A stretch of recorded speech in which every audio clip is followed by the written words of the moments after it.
Nous vivons dans une ère où tout se partage. Nos joies, nos peines, nos projets, nos réussites. Les réseaux sociaux nous donnent l'illusion que plus nous exposons notre vie, plus nous sommes importants. Mais la vérité est tout autre. Tout ce qui est précieux ne doit pas être montré. Il existe des aspects de ta vie que tu dois protéger comme un trésor, non pas par peur, mais par sagesse. La Bible nous enseigne qu'il y a un temps pour parler et un temps pour se taire. Ecclésiaste 3, 7. Certaines choses, si elles sont révélées trop tôt, peuvent attirer la jalousie, les critiques et même voler ta paix.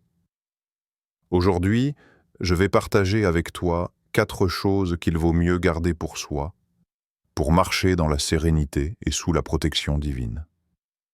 Prépare-toi, car ce message pourrait transformer ta façon de vivre. 1. Tes objectifs et rêves. Nous vivons à une époque où partager nos projets est devenu presque une norme. À peine avons-nous une idée ou un objectif que nous ressentons le besoin de le publier sur les réseaux sociaux ou d'en parler à nos proches. Cela semble inoffensif, mais la vérité est que cette habitude peut être dangereuse, autant pour notre motivation que pour notre protection spirituelle. Lorsque tu révèles tes objectifs trop tôt, tu ouvres la porte à plusieurs risques.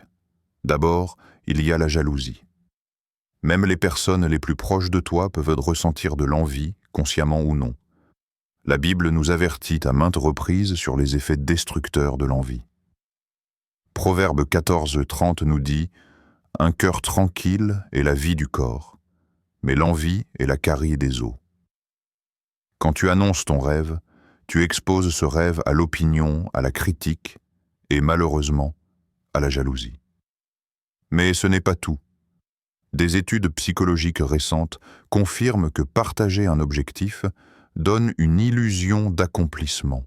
En d'autres termes, parler de ton projet déclenche dans ton cerveau une sensation similaire à celle de l'avoir déjà réalisé. Résultat ? Tu perds en motivation et tu réduis tes efforts pour l'atteindre. Jésus lui-même nous enseigne l'importance de l'action discrète.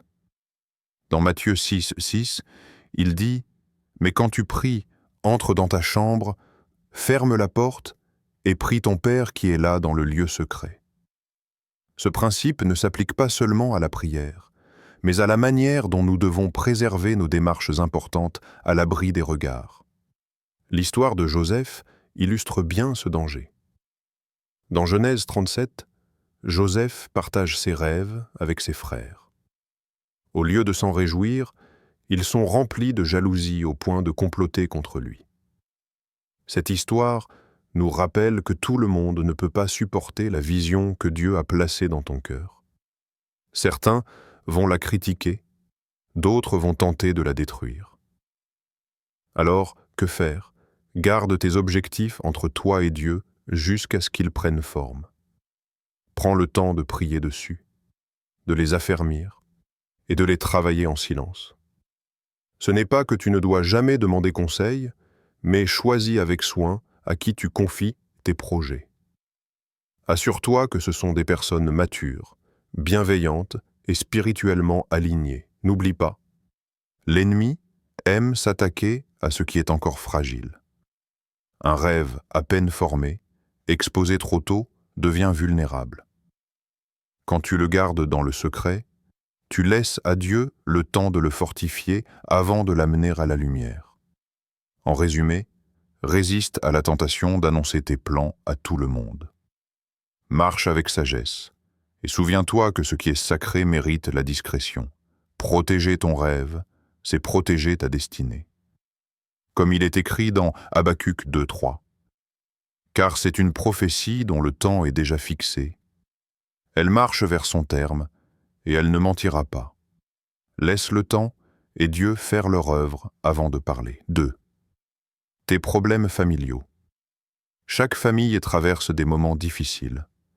Qu'il s'agisse de conflits entre parents, de tensions avec les enfants ou de problèmes financiers, ces situations font partie de la vie. Cependant, Partager ces détails avec tout le monde peut transformer un simple désaccord en un drame public. Et spirituellement, cela ouvre des portes dangereuses. Pourquoi faut-il éviter de divulguer les problèmes familiaux? Tout d'abord, parce que la famille est une institution sacrée. La Bible nous enseigne que l'unité familiale est précieuse. Dans Psaume 133, 1, il est écrit « Voici, ô, qu'il est agréable, qu'il est doux pour des frères de demeurer ensemble. » Exposer les problèmes internes attire souvent la critique et le jugement, ce qui peut détruire la confiance entre les membres de la famille. Ce qui devait rester un sujet intime devient une discussion publique. Deuxièmement, partager des difficultés familiales peut attirer la négativité. Beaucoup de gens ne cherchent pas à aider, mais à colporter des ragots. Lorsque tu racontes tes conflits, certains les utilisent contre toi, d'autres en tirent une satisfaction malsaine. Comme Proverbe 11, 13 nous avertit, « Celui qui répand la calomnie dévoile les secrets, mais celui qui a l'esprit fidèle les garde. » Tout le monde ne mérite pas d'avoir accès à ta vie privée. Un autre danger est que les conseils extérieurs peuvent être destructeurs. Certaines personnes projettent leurs propres blessures et échecs dans leurs conseils. Ce qui a échoué pour elles peut être suggéré comme une solution pour toi. Or, chaque famille est unique, et appliquer des conseils mal inspirés peut aggraver la situation. Que dit Jésus à ce sujet? Il insiste sur le fait que certaines choses doivent se vivre dans le secret. Dans Matthieu 6, 6, il recommande la prière personnelle, loin des regards. Ce principe vaut aussi pour les conflits familiaux. Avant d'aller les raconter, il vaut mieux en parler à Dieu dans la prière. La prière apporte la paix et la sagesse pour gérer la situation avec amour et discernement.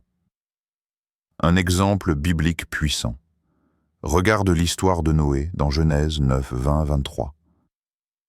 Quand il s'est trouvé dans une position vulnérable, son fils Cham a révélé son état à ses frères au lieu de le couvrir.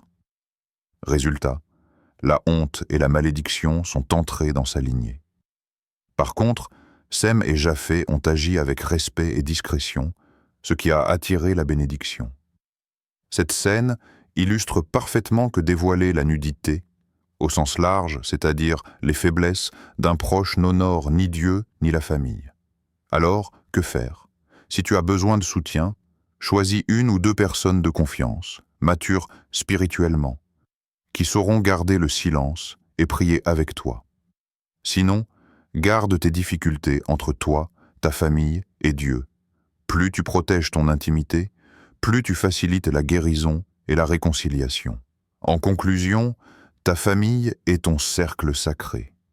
En exposant ses failles, tu affaiblis ses fondations. Applique la sagesse de Proverbe 17, 9.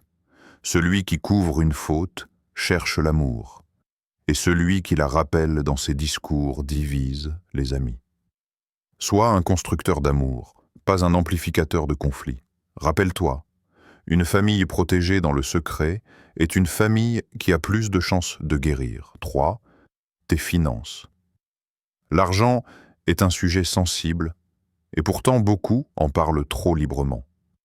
Que ce soit pour se vanter de ses revenus, partager ses dettes ou afficher ses achats, il est fréquent de voir des conversations ou des publications qui révèlent des informations financières personnelles. Mais, selon la sagesse biblique, parler ouvertement de ses finances n'apporte que des complications, spirituelles, relationnelles et même émotionnelles. Pourquoi garder ses finances privées? Premièrement, l'argent provoque des comparaisons. Dès que tu dévoiles combien tu gagnes, combien tu possèdes ou combien tu dépenses, tu invites la jalousie et le jugement. Proverbe 14, 30 nous le rappelle. Un cœur tranquille est la vie du corps, mais l'envie est la carie des os. En révélant ton niveau de vie, tu peux susciter des sentiments négatifs chez ceux qui ont moins, même involontairement. Deuxièmement, cela peut créer des tensions relationnelles. Certaines personnes peuvent essayer de profiter de toi, D'autres peuvent éviter par sentiment d'infériorité ou d'injustice. Même Jésus, qui n'avait pas de richesse matérielle, enseignait à éviter la convoitise. Dans Luc 12,15, il dit « Gardez-vous avec soin de toute avarice, car la vie d'un homme ne dépend pas de ses biens, fût-il dans l'abondance. » Si Jésus nous met en garde contre l'obsession de la richesse, c'est parce qu'elle corrompt les relations et détourne notre regard de l'essentiel. Troisièmement, parler de ses finances peut attirer des dangers spirituels et matériels. Lorsque tu annonces publiquement ta prospérité, tu deviens une cible pour les manipulateurs, les escrocs et même les attaques spirituelles. Le diable sait utiliser l'orgueil ou la comparaison pour semer la discorde et l'inquiétude. En exposant tes finances, tu donnes des munitions à ceux qui voudraient n'en y tenir. Que dit la Bible à ce sujet? Elle nous encourage à la discrétion.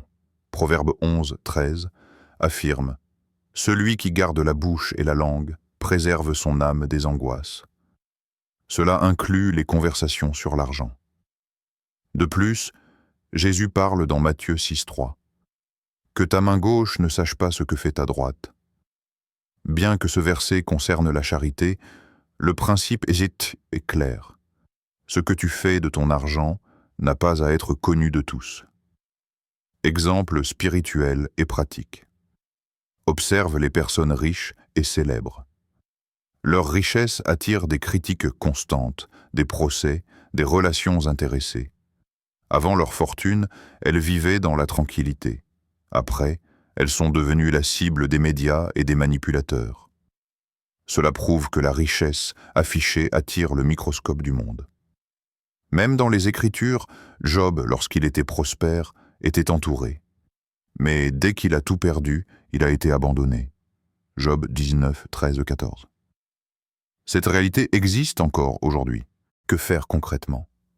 Ne parle pas de tes revenus, de tes économies ni de tes investissements, sauf avec des personnes qui en ont besoin pour des raisons légitimes, banques, conseillers financiers, conjoints. Si tu veux témoigner de la bénédiction de Dieu, fais-le en mettant l'accent sur sa grâce, pas sur les chiffres. Cela t'évitera la convoitise des autres et l'orgueil personnel. En conclusion, protéger tes finances, c'est protéger ton cœur, tes relations et ta paix intérieure. Comme le dit Proverbe 21-23, « Celui qui veille sur sa bouche et sa langue préserve son âme des angoisses. » L'argent est un outil, pas un trophée. Laisse-le dans le secret et laisse Dieu être glorifié par ta sagesse, pas par ton exposition. 4. Tes bonnes actions. Dans un monde où tout se partage, il est devenu courant d'exposer ses gestes généreux, donner aux pauvres, aider un ami, participer à une cause. Les réseaux sociaux en sont remplis. Pourtant, Jésus nous enseigne une vérité puissante. Les bonnes actions doivent être restées discrètes. Pourquoi? Parce que ce n'est pas la reconnaissance des hommes que nous devons chercher, mais celle de Dieu. Pourquoi éviter d'afficher ces bonnes œuvres? Premièrement, parce que la véritable générosité ne cherche pas à être vue. Matthieu 6:1 nous avertit. « Gardez-vous de pratiquer votre justice devant les hommes pour en être vus. Autrement, vous n'aurez point de récompense auprès de votre Père qui est dans les cieux. » Jésus ne condamne pas l'acte de donner, mais le motif derrière cet acte. Si nous aidons pour être applaudis, notre récompense s'arrête à ces applaudissements éphémères. Deuxièmement, la recherche de reconnaissance peut corrompre notre cœur. Une action qui devait être inspirée par l'amour devient un moyen de nourrir notre ego. Or, la parole dit dans Philippiens 2:3, « Ne faites rien par esprit de rivalité ou par vaine gloire, mais dans l'humilité, regardez les autres comme étant au-dessus de vous-même. » Quand tu publies tes œuvres pour prouver ta bonté, tu ouvres la porte à l'orgueil, ce que Dieu déteste. Proverbe 16, 5. Troisièmement, partager tes bonnes actions peut aussi mettre en danger ceux que tu aides. Par exemple, publier une photo d'une personne dans le besoin peut exposer sa dignité. Dieu nous appelle à protéger, non à humilier. L'amour véritable agit dans le respect et la confidentialité. Que dit Jésus à ce sujet? Dans Matthieu 6, 3, 4, il déclare « Mais quand tu fais l'aumône, que ta main gauche ne sache pas ce que fait ta droite, afin que ton aumône se fasse en secret. Et ton Père, qui voit dans le secret, te le rendra. » Ce principe est universel. Dieu valorise ce qui se fait dans l'ombre. C'est dans le secret que la pureté des intentions se révèle. Exemple biblique. Regarde la veuve dans Marc 12, 41-44. Elle donne 2 petites pièces, en toute discrétion. Jésus, observant la sincérité de son cœur, dit qu'elle a donné plus que tous les autres, car elle a donné de son indigence. Elle n'a pas cherché les regards, mais Dieu l'a honorée. À l'inverse, les pharisiens faisaient sonner la trompette avant de donner pour attirer l'attention, et Jésus les a sévèrement repris. Que faire concrètement? Lorsque tu aides, fais-le comme pour le Seigneur. Colossiens 3, 23. Évite de publier tes dons sur les réseaux sociaux ou d'en parler pour impressionner. Si tu dois témoigner, fais-le pour glorifier Dieu, pas pour mettre ton nom en avant. Par exemple, dire « Dieu m'a permis d'aider quelqu'un aujourd'hui », mais l'accent sur lui, non sur toi. Pourquoi cela est-il important spirituellement? Parce que chaque acte de générosité est une semence. Si tu la sèmes pour plaire aux hommes, tu récolteras leur approbation temporaire. Si tu la sèmes pour Dieu, tu récolteras une récompense éternelle. Galates 6, 9.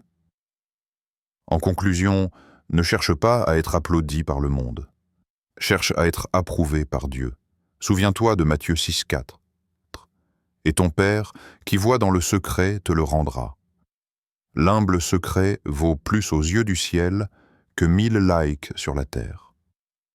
Nous vivons dans un monde où la transparence est devenue une norme, où chaque aspect de nos vies semble devoir être partagé. Pourtant, la sagesse biblique nous rappelle une vérité intemporelle. Tout ne doit pas être exposé. Tes objectifs, tes problèmes familiaux, tes finances et tes bonnes actions méritent d'être protégés. Pourquoi? Parce que ce qui est précieux doit être gardé dans le secret, là où Dieu agit. Merci d'avoir suivi cette réflexion.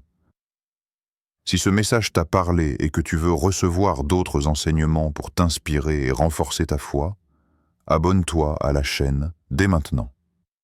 Active la cloche de notification pour ne rien manquer et partage cette vidéo avec quelqu'un qui en a besoin.